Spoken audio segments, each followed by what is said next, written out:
നിങ്ങളുടെ ഇഷ്ട പരമ്പരകൾ എക്സ്ക്ലൂസീവായി സൺ നെക്സ്റ്റ് ആപ്പിലൂടെ തികച്ചും ഫ്രീ ആയി. ഇപ്പോഴേ ആപ്പ് ഡൗൺലോഡ് ചെയ്യൂ.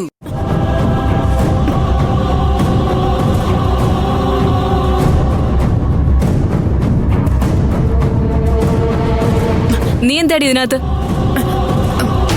അത് ഞാൻ നീ എന്റെ മോനെ പിന്നെയും തല്ലുവിളിക്കാൻ ഇറങ്ങിയതാണോ? പറയടി, എന്തിനാ എന്റെ മോന്റെ മുറിക്കകത്ത് കയറിയത്? അത് പിന്നെ ആന്റി, ഞാൻ ഇതുവഴി പോകുമ്പോ ഇതിനകത്ത് എന്ത് വീഴുന്ന ശബ്ദം കേട്ടു. അതെന്താ നോക്കാൻ വേണ്ടിട്ട് കേറിയതാ. എന്റെ മോന്റെ മുറിക്കകത്ത് അങ്ങനെ പല ശബ്ദങ്ങളും കേൾക്കും. അത് കേട്ട് നിനക്ക് അങ്ങനെ പനി പിടിക്കണ്ട, മനസ്സിലായോ? അതിന് ഞാനൊന്നും ചെയ്തില്ലല്ലോ ആന്റി. ആരുടെ ഫോണാടി ഇത്? അത് നിഖിലിന്റെയാ. ഇവിടെ താഴെ വീണ് കിടക്കായിരുന്നു, ഞാനെടുത്ത് നോക്കിയതാ. നിന്നോട് എനിക്ക് ഒരു കാര്യം മാത്രമേ പറയാനുള്ളൂ. ഇനിയും എന്റെ മോന്റെ പിന്നാലെ നടന്ന് അവന് തല്ല് വാങ്ങി കൊടുക്കരുത്. ഇപ്പൊ തന്നെ അവന് ഒരുപാട് പ്രശ്നങ്ങളുണ്ട്. അതിന്റെ കൂടെ നീ കൂടി അവനൊരു പാരയായിട്ട് മാറരുത്. ഇല്ല ആന്റി, ഞാൻ ഈ ഫോൺ താഴെ വീഴുന്ന ശബ്ദം കേട്ടു, അങ്ങനെ കേറി വന്നതാ. വന്നപ്പോതാ ഫോൺ താഴെ കിടന്ന് വൈബ്രേറ്റ് ചെയ്യായിരുന്നു. ഞാനൊന്ന് എടുത്തു നോക്കി, അത്രേ ഉള്ളൂ. അല്ലാതെ എനിക്കാരും തല്ലു വിളിക്കണമെന്നൊന്നുമില്ല. എന്നിട്ട് അവനങ്ങോട്ട് പോയി. നിഖിലേ, എടാ നിഖിലേ. ഇതിനകത്തെങ്ങും കണ്ടില്ല. ചിലപ്പോ ജോഗിങ്ങിന് എങ്ങാനും പോയതായിരിക്കും. നീ ഒന്ന് പുറത്തു പോയേ. ഇവിടെ മറ്റാരെങ്കിലും കണ്ടാ അത് മതി ഓരോന്ന് പറഞ്ഞുണ്ടാക്കാൻ. പോയേ പോയേ.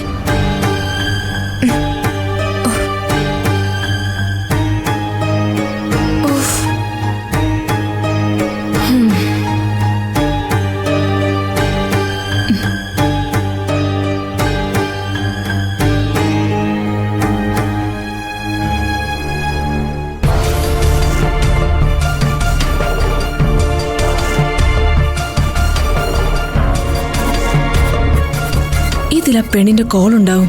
ചിലപ്പോ പ്രൊഫൈൽ ഫോട്ടോ ഉണ്ടാവും. ഒന്ന് ശ്രമിച്ചു നോക്കിയാലോ?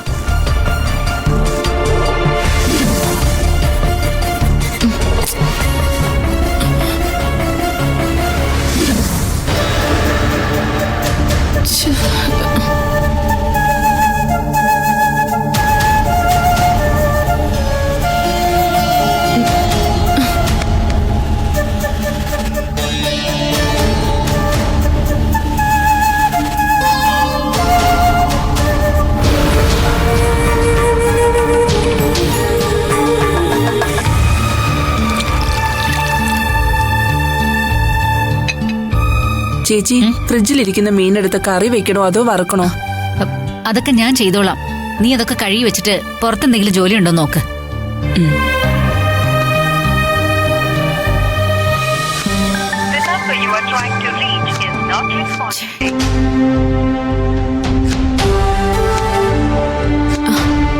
ആരെയാ വിളിക്കുന്നത്? വീണമോളെ, അല്ലാതാരെയാ? എന്നിട്ട് കിട്ടിയോ? എവിടെ കിട്ടാൻ?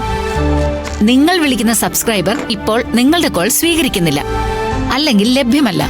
അങ്ങനെയാ ഈ ഫോണിലെ തള്ളയുടെ മെസ്സേജ്. നീ ചിരിക്കണ്ട. ഫോൺ വിളിച്ചിട്ട് കിട്ടിയില്ലെങ്കിലേ ആർക്കായാലും ഇങ്ങനെ ദേഷ്യം വരും. എന്തായാലും ഒന്നുകൂടി വിളിച്ചു നോക്ക്, ചിലപ്പോ കിട്ടും. അതെങ്ങനെയാ? വീണമോള് വരുന്നു കേട്ടാൽ ആ സമയം മുതൽ വിളി തുടങ്ങും. അതിന് ഇരിക്കു പൊറുതി കൊടുക്കത്തില്ല. നീ പോയി പുറത്തെന്തെങ്കിലും ജോലി ഉണ്ടെങ്കിൽ നോക്ക്. ചെല്ലങ്ങോട്ട്. അടുക്കളയിലെ കാര്യമൊക്കെ ഞങ്ങൾ നോക്കിക്കോളാം. ചെല്ലേ. ഞാൻ പറഞ്ഞേ ഉള്ളൂ. വെറുതെ എന്തിനാ ആ പാവത്തിനോട് ദേഷ്യപ്പെടുന്നേ? അടുക്കള ജോലി ചെയ്യുമ്പോഴും ആവശ്യമില്ലാത്തതിലാ കണ്ണും ചെവിയും. ഇങ്ങനെ ടെൻഷൻ അടിക്കേണ്ട കാര്യമൊന്നുമില്ല. അവളിങ്ങ് വന്നോളും. ഞാനേ ദർശനെ ഒന്ന് വിളിക്കട്ടെ.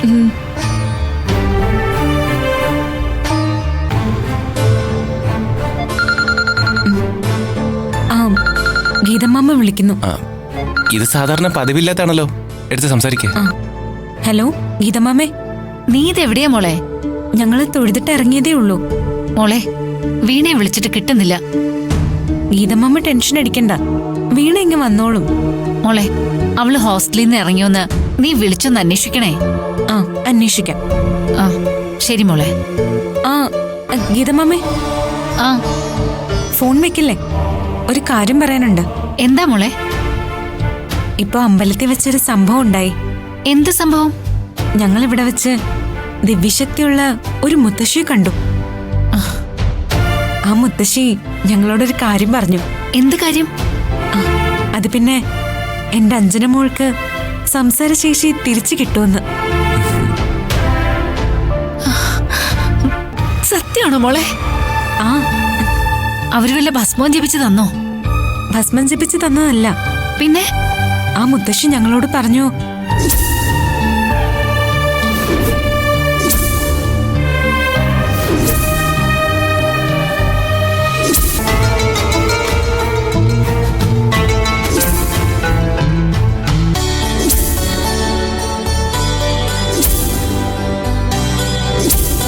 എന്റെ മഹാഗണപതി, എന്ത് നല്ല വാർത്തയാ ഇത്.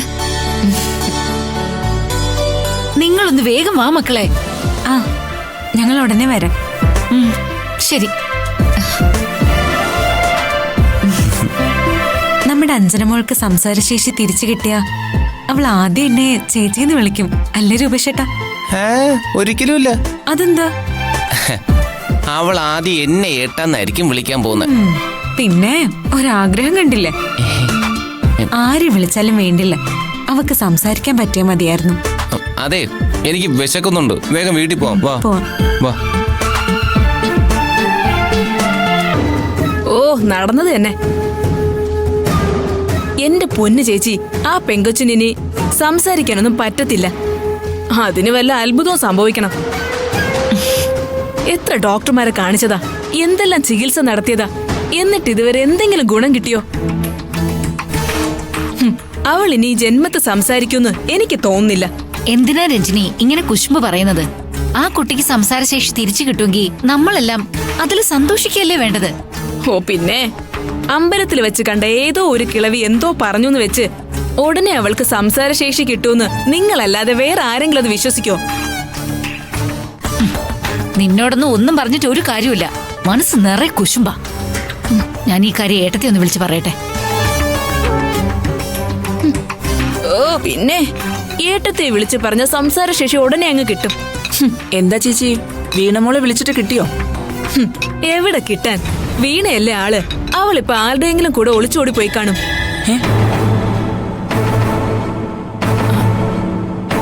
അതെ, നീ ഈ കാര്യം ആരോടും പറയാൻ നിക്കണ്ട. ഇത് നിന്റെ മനസ്സിൽ തന്നെ ഇരുന്നാ മതി. മനസ്സിലായോ? മനസ്സിലായി.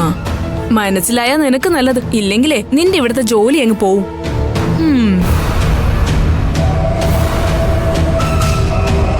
വല്ലവരുടെയും പെൺമക്കളെ ഒളിച്ചോടി പോയെന്ന് പറയാൻ എന്തൊരു മിടുക്ക. കുശുമ്പ കുന്നായ്മ തീരെ ഇല്ല.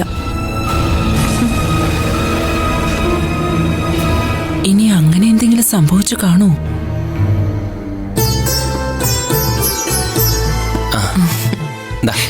പിടിച്ചോ. വേറെ എന്തെങ്കിലും കഴിക്കാൻ വേണോ? ഏയ് ഒന്നും വേണ്ട, കരിക്ക് മാത്രം മതി. കുടിക്ക്.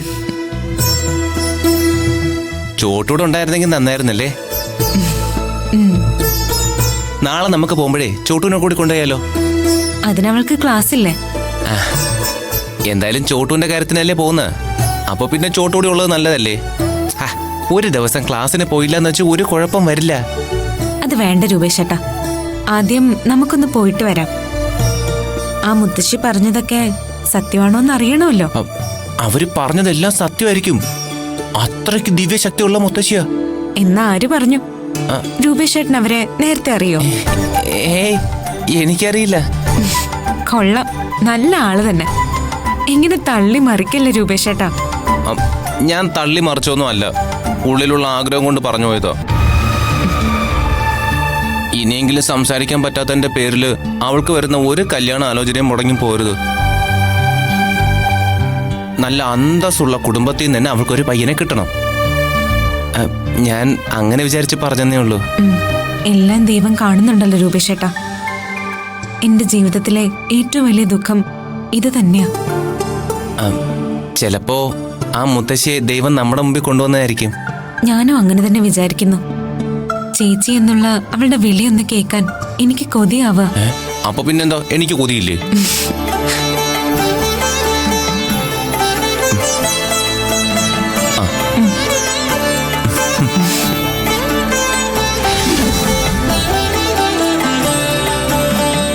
ചേച്ചി